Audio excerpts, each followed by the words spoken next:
प्रिय व्यूवर्स, आपके लिए प्रयागराज शाखा पर ऑफलाइन बैच के संबंध में सूचना। हिंदी माध्यम में सामान्य अध्ययन फाउंडेशन बैच 10 की शुरुआत 7 सितंबर को सुबह 11:15 बजे से होने जा रही है। वहीं हमारे अंग्रेजी माध्यम जनरल स्टडीज फाउंडेशन बैच 3 की शुरुआत 8 सितंबर सुबह 11:30 बजे से होने जा रही है। नमस्कार, दृष्टि आईएएस के टुडे जीके प्रोग्राम में आपका स्वागत है। सबसे पहले पिछले सेशन का रिकैप देख लेते हैं। पहला प्रश्न था, निम्नलिखित कथनों पर विचार कीजिए।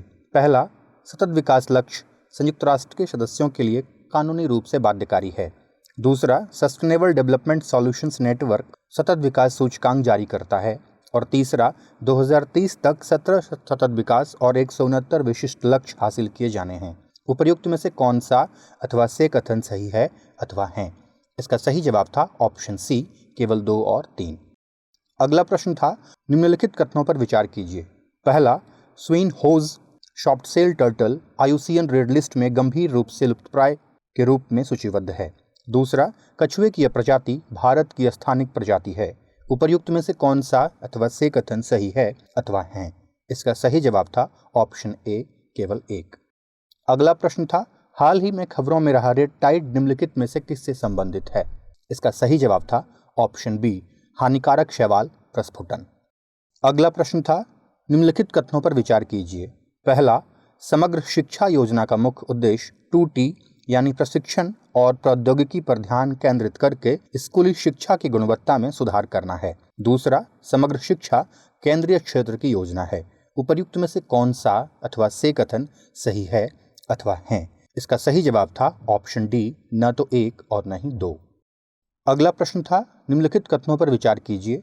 संसद सदस्य स्थानीय क्षेत्र विकास योजना ग्रामीण विकास और योजना मंत्रालय के नियंत्रण में है। दूसरा, यह योजना सेंट्रल सेक्टर योजना है। इसकी शुरुआत दिसंबर 1993 में की गई थी। और तीसरा, यह योजना किसी सांविधिक कानून द्वारा संचालित नहीं है। उपर्युक्त में से कौन सा अथवा से कथन सही है अथवा हैं? इसका सही जवाब था ऑप्शन सी, केवल 2 और 3। अगला प्रश्न था, ई जेल प्रोजेक्ट के संबंध में निम्नलिखित कथनों पर विचार कीजिए। पहला, इलेक्ट्रॉनिकी और सूचना प्रौद्योगिकी मंत्रालय ई जेल प्रोजेक्ट को लागू करने में राज्यों अथवा संघ राज्य क्षेत्रों की सहायता कर रहा है। दूसरा, इसका उद्देश्य डिजिटलीकरण के माध्यम से जेल प्रबंधन को सक्षम बनाना है। तीसरा, यह प्रोजेक्ट बंदी सूचना प्रबंधन प्रणाली का पूरक है जो कैदियों की जानकारियों का संकलन और प्रबंधन करता है। उपर्युक्त में से कौन से कथन सही हैं? इसका सही जवाब था ऑप्शन सी, केवल 2 और 3।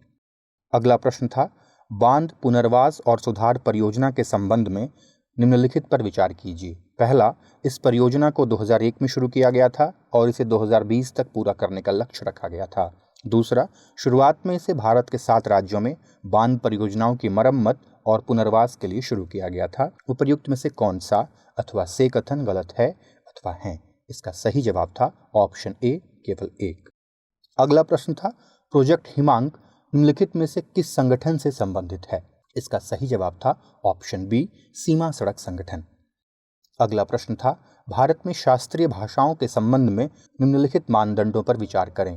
पहला, भाषा में 5000 से 1000 वर्षों की अवधि के प्रारंभिक ग्रंथों अथवा दर्ज इतिहास का प्राचीन होना आवश्यक है। दूसरा, भाषा में लिखे प्राचीन साहित्य अथवा ग्रंथों को भाषा का उपयोग करने वालों द्वारा एक मूल्यवान विरासत माना जाता हो।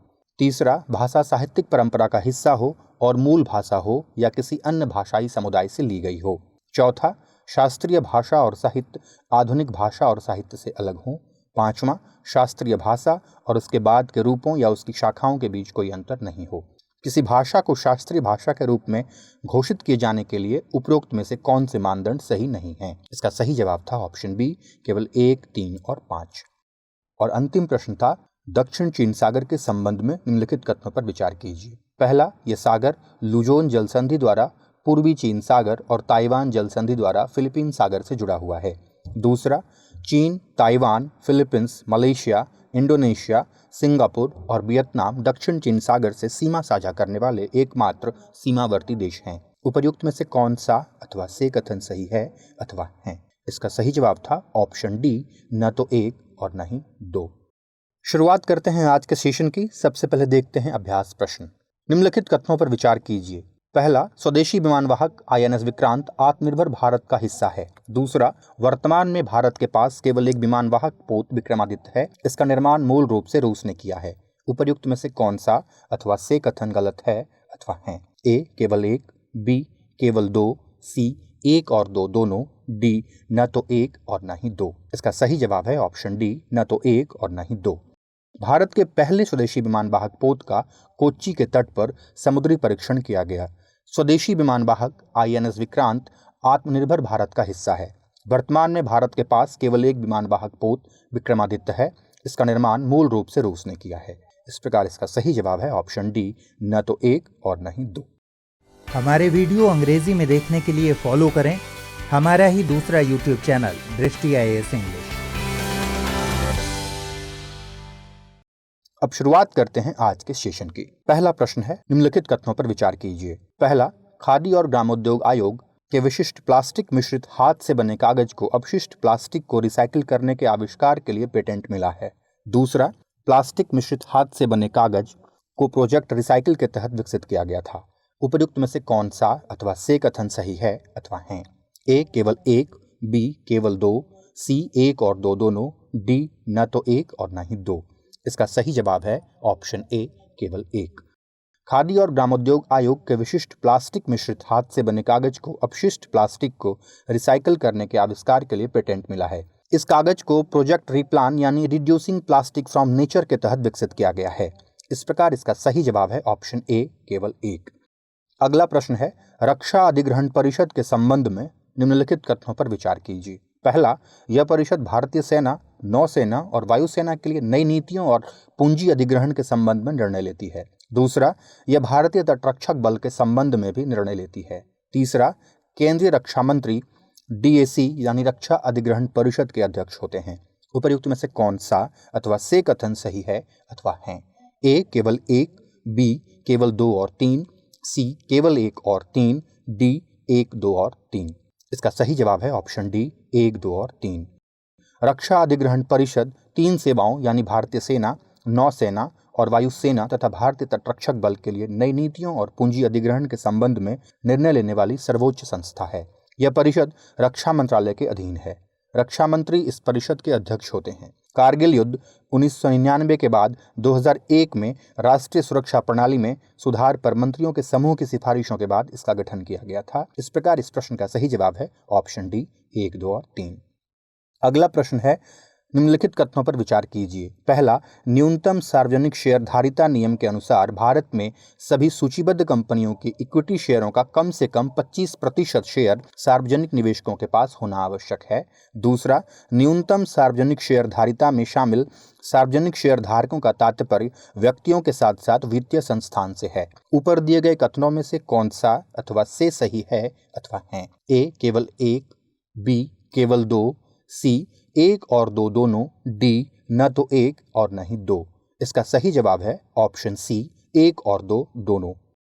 न्यूनतम सार्वजनिक शेयरधारिता नियम के अनुसार भारत में सभी सूचीबद्ध कंपनियों के इक्विटी शेयरों का कम से कम 25% शेयर सार्वजनिक निवेशकों यानी गैर प्रवर्तकों के पास होना आवश्यक है। सार्वजनिक शेयरधारक व्यक्ति या वित्तीय संस्थान हो सकते हैं। वे आमतौर पर सार्वजनिक ऑफर या सेकेंडरी मार्केट के माध्यम से शेयर खरीदते हैं। आपको बता दें कि सूचीबद्ध कंपनियों के कामकाज में पारदर्शिता लाने के लिए न्यूनतम सार्वजनिक शेयरधारिता की अवधारणा पेश की गई है। इस प्रकार इस प्रश्न का सही उत्तर है ऑप्शन सी, एक और दो दोनों। अगला प्रश्न है, निम्नलिखित कथनों पर विचार कीजिए। पहला, 1945 में अमेरिका ने हिरोशिमा पर यूरेनियम विखंडन पर आधारित फैट मैन नामक बम गिराया था। दूसरा, इस हमले में बचे लोगों को हिबाकुशा के नाम से जाना जाता है। और तीसरा, जापान ने परमाणु हथियारों की अप्रसार संधि पर हस्ताक्षर किए हैं। उपर्युक्त में से कौन सा अथवा से कथन सही है अथवा है? ए, केवल एक, बी, केवल दो और तीन, सी, केवल एक और तीन, डी, एक, दो और तीन। इसका सही जवाब है ऑप्शन बी, केवल दो और तीन। 6 अगस्त 2021 को हिरोशिमा पर परमाणु बमबारी के 76 साल पूरे हुए हैं। इसी दिन 1945 में अमेरिका ने जापान के शहर हिरोशिमा पर यूरेनियम विखंडन पर आधारित लिटिल बॉय नामक बम गिराया था। इस हमले के बचे लोगों को हिबाकुशा के रूप में जाना जाता है। जापान ने परमाणु हथियारों की अप्रसार संधि पर हस्ताक्षर किए हैं। इस प्रकार इस प्रश्न का सही जवाब है ऑप्शन बी, केवल दो और तीन। अगला प्रश्न है, सिंधु जल संधि के संबंध में निम्नलिखित कथनों पर विचार कीजिए। पहला, इस संधि के तहत सतलुज, रावी और चिनाब सहित पूर्वी नदियों की हिस्सेदारी भारत को दी गई। दूसरा, सिंधु जल संधि के समय मध्यस्थता विश्व बैंक ने की थी। और तीसरा, संधि के तहत भारत को सिंचाई, बिजली उत्पादन और परिवहन उद्देश्यों के लिए पश्चिमी नदियों के 20% पानी का उपयोग करने की अनुमति है। उपर्युक्त में से कौन सा अथवा से कथन सही है अथवा है? ए केवल 1, बी केवल 1 और 2, सी केवल 2 और 3, डी 1, 2 और 3। और इस प्रश्न का सही जवाब है ऑप्शन सी, केवल 2 और 3। जल संसाधन पर स्थायी समिति ने अपनी 12वीं रिपोर्ट में भारत सरकार की पाकिस्तान के साथ की गई 1960 की सिंधु जल संधि पर फिर से बातचीत करने की सिफारिश की है। समिति ने जलवायु परिवर्तन जैसी वर्तमान चुनौतियों को देखते हुए ये सिफारिश की है। सिंधु जल संधि के तहत सिंधु नदी प्रणाली को 2 हिस्सों में बांट दिया गया। 3 पश्चिमी नदियां सिंधु, झेलम और चिनाब पाकिस्तान के हिस्से में चली गईं और 3 पूर्वी नदियां सतलुज, रावी और ब्यास भारत के हिस्से में आईं। सिंधु जल संधि की मध्यस्थता विश्व बैंक द्वारा की गई थी। इस संधि के तहत भारत को सिंचाई, बिजली उत्पादन और परिवहन उद्देश्यों के लिए पश्चिमी नदियों के 20% पानी का उपयोग करने की अनुमति है। इस प्रकार इस प्रश्न का सही जवाब है ऑप्शन सी, केवल 2 और 3।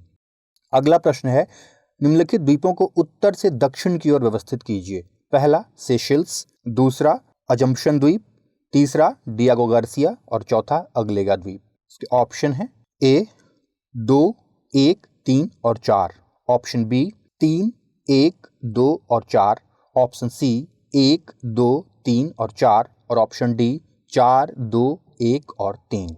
इसका सही जवाब है ऑप्शन सी 1, 2, 3, 4।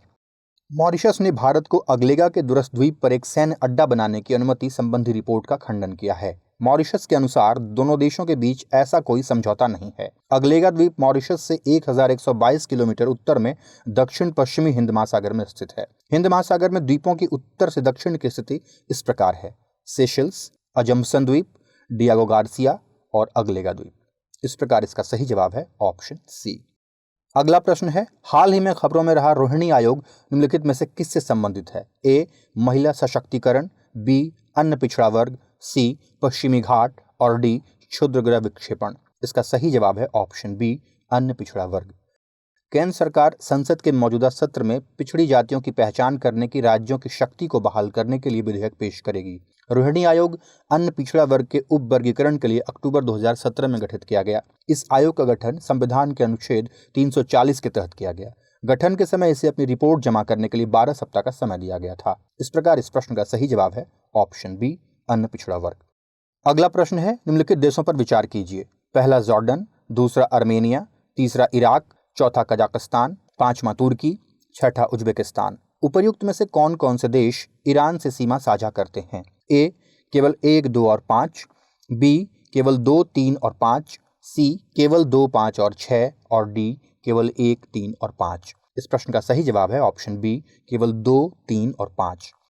ईरान पश्चिमी एशिया का एक देश है। इसकी सीमा उत्तर पश्चिम में आर्मेनिया और अजरबैजान से, उत्तर में कैस्पियन सागर से, उत्तर पूर्व में तुर्कमेनिस्तान से, पूर्व में अफगानिस्तान से लगती है।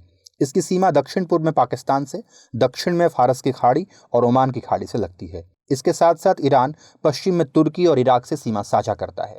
इस प्रकार इस प्रश्न का सही उत्तर है ऑप्शन बी, केवल 2, 3 और 5।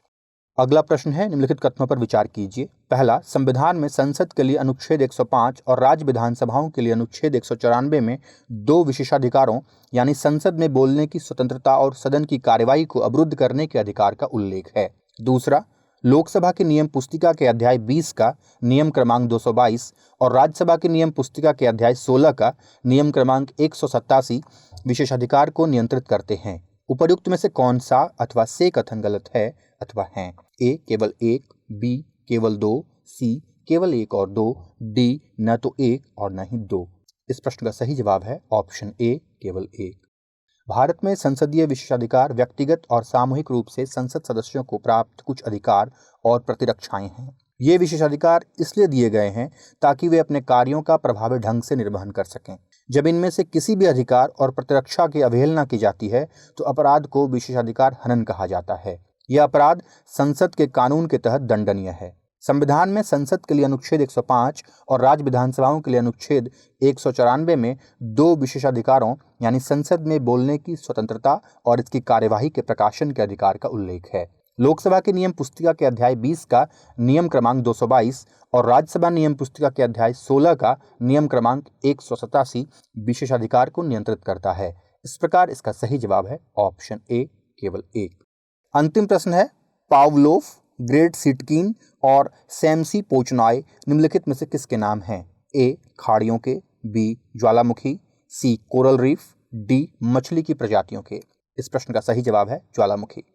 अलास्का में स्थित 3 ज्वालामुखियों पावलोव, ग्रेट सिटकिन और सैमसी पोचनॉय में ज्वालामुखी उद्गार जारी है। ज्वालामुखी के उद्गार के समय पृथ्वी के वेंट से लावा, राख, चट्टानें और गैसें निकलती हैं। सक्रिय ज्वालामुखी ऐसा ज्वालामुखी है जिसमें हाल के दिनों में उद्गार हुआ है। मेंटल में एक कमजोर क्षेत्र होता है जिसे एस्थेनोस्फीयर कहा जाता है। मैग्मा एस्थेनोस्फीयर में मौजूद पदार्थ है। इस प्रश्न का सही जवाब है ज्वालामुखी। अब बारी है आज के अभ्यास प्रश्न की। ब्रह्मपुत्र नदी के संबंध में निम्नलिखित कथनों पर विचार कीजिए। पहला, यह मानसरोवर झील के पास कैलाश पर्वत श्रृंखला के चेमायुंग डुंग ग्लेशियर से सियांग या दिहांग के नाम से निकलती है। दूसरा, यह असम में सादिया शहर के पश्चिम में भारत में प्रवेश करती है। और तीसरा, इसकी केवल 2 सहायक नदियां दिबांग और लोहित हैं। उपर्युक्त में से कौन सा अथवा से कथन सही है अथवा है? ऑप्शन ए, केवल 1, ऑप्शन बी, केवल 1, 2 और 3, ऑप्शन सी, केवल 1 और 2, ऑप्शन डी, केवल 1 और 3। उत्तर हमें कमेंट सेक्शन में जरूर भेजिएगा।